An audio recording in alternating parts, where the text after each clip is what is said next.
Hello guys welcome back to Coursepier. So నేను ప్రీవియస్‌గా short వీడియోస్‌లో రియాక్ట్ జేఎస్ సిరీస్‌తో పాటు ఎస్‌క్యూఎల్ సిరీస్ కూడా స్టార్ట్ చేస్తున్నాను అని చెప్పాను. సో ఈరోజైతే నేను ఎస్‌క్యూఎల్‌ని వీడియోస్ చేయబోతున్నాను. So what is database and how to perform some operations in the database అని చెప్పేసి ఈరోజు నేను ఎక్స్‌ప్లెయిన్ చేయబోతున్నాను. సో ఫస్ట్ అయితే ఎస్‌క్యూఎల్‌ని ఇన్‌స్టాల్ చేసుకోవాలి. ఆ ఇన్‌స్టాలేషన్ లింక్ అయితే నేను డిస్క్రిప్షన్‌లో ఇస్తాను. ఎవరైతే మన వీడియోస్‌ని కంటిన్యూగా చూస్తున్నారో వాళ్ళు ఎస్‌క్యూఎల్ నేర్చుకోవాలి అనుకున్న వాళ్ళు ఆ లింక్ ద్వారా అయితే ఇన్‌స్టాల్ చేసుకొని మన వీడియోస్‌ని ప్రాపర్‌గా చూసి ప్రాక్టీస్ చేసుకోండి. సో ఫస్ట్ అయితే వీడియో స్టార్ట్ చేసే ముందు మన వీడియోస్‌ని ఎవరైనా కొత్తగా చూస్తున్నారా? అయితే ప్లీజ్ లైక్ చేయండి, సబ్స్క్రైబ్ చేయండి, బెల్ ఐకాన్ క్లిక్ చేయండి సో దట్ నా వీడియోస్ ఎక్కువ మందికి రీచ్ అవుతాయి. సో ఇప్పుడైతే ఎస్‌క్యూఎల్ సర్వర్‌ని ఓపెన్ చేశాక ఇక్కడ న్యూ క్వెరీ అని ఉంది కదా! న్యూ క్వెరీని తీసుకోవాలి. సో ఇప్పుడు నేను డేటాబేస్‌ని క్రియేట్ చేయాలి అనుకుంటున్నాను. సో ఫస్ట్ అయితే మనం ఎస్‌క్యూఎల్ అంటే ఏందంటే డేటాబేస్ అన్నమాట. ఈ డేటాబేస్‌లో మనం ఎనీ టేబుల్స్ కానీ, ఎనీ డేటా గాని మనం స్టోర్ చేసుకుంటాం. సో ఈ డేటా అంతా స్టోర్ చేసుకోవడానికి మనకొక డేటాబేస్ కావాలి. సో ఫస్ట్ అయితే ఆ డేటాబేస్‌ని మనం క్రియేట్ చేసుకోవాలి. సో ఇప్పుడు ఫస్ట్ డేటాబేస్‌ని క్రియేట్ చేసుకోవడానికి క్వెరీ చెప్తాను. Create database database name.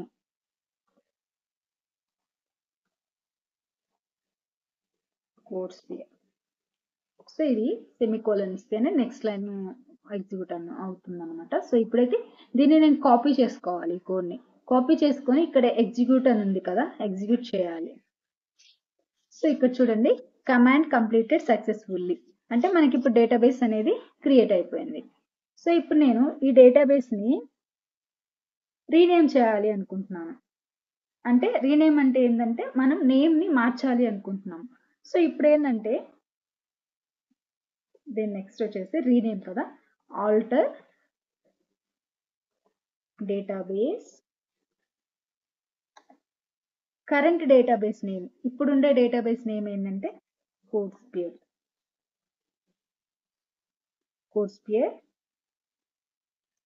Modify name equals to ఇప్పుడు ఇవ్వాలనుకున్న నేమ్ అంటే కొత్తగా ఇవ్వాలనుకున్న database name Coursepier. So semicolon. So ఇప్పుడు నేను ఈ లైన్ ఒక్కటే కాపీ చేసుకోవాలి. ఈ లైన్ ఒకటే కాపీ చేసుకొని ఇక్కడ ఎగ్జిక్యూట్ ఇస్తే the database name has been set. So ఇప్పుడైతే ఇక్కడ చూడండి డేటాబేస్ అని ఉంది కదా! ఇక్కడ డేటాబేస్‌లో మనం ఇచ్చిన డేటాబేస్ అన్నీ వచ్చేసుంటాయి.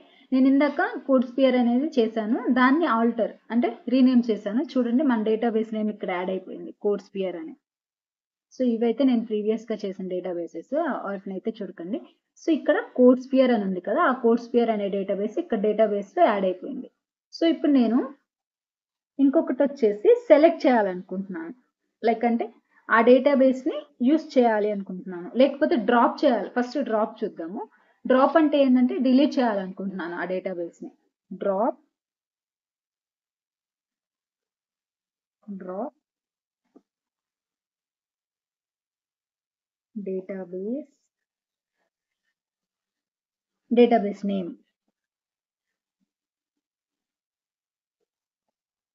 Drop database name. ఇప్పుడు ఈ డేటాబేస్ డిలీట్ అయిపోతుంది చూడండి. ఇది ఒక్కటైనా కాపీ చేసుకొని ఎగ్జిక్యూట్ చేస్తాను.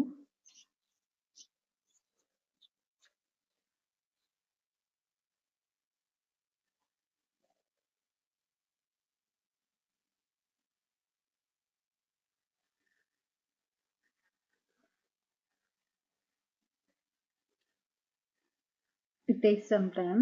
It's downloading. సో చూడండి. ఓకే.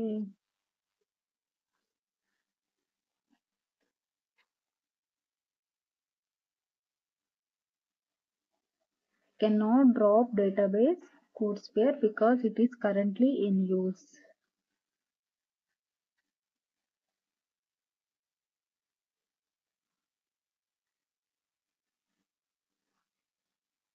Okay, enough. ఇంకొక డేటాబేస్ని క్రియేట్ చేసుకుందాం. Create database coding. సో ఈ డేటాబేస్ ఇంకొకటి క్రియేట్ చేస్తున్నాను. Command completed successfully. ఇప్పుడు నేను ఈ డేటాబేస్ని డ్రాప్ చేయాలనుకుంటున్నాను. Drop database coding.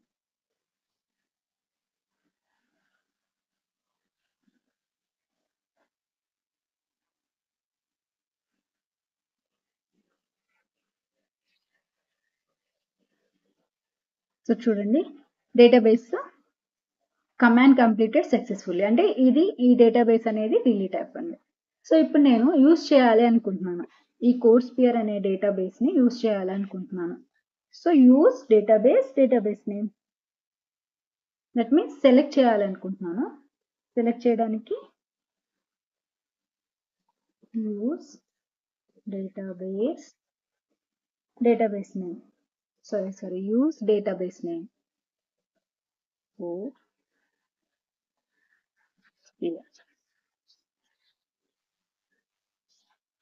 ఈ డేటాబేస్ నేను యూజ్ చేయాలనుకుంటున్నాను, యూజ్ చేయొచ్చు. సో చూడండి, కమాండ్స్ కంప్లీటెడ్ సక్సెస్ఫుల్లీ. సో ఇది డేటాబేస్ మీద మనం పర్ఫామ్ చేసే ఆపరేషన్స్ అనమాట, like create, alter, drop and select.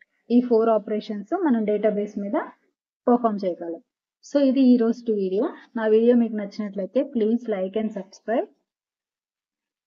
Thank you for watching.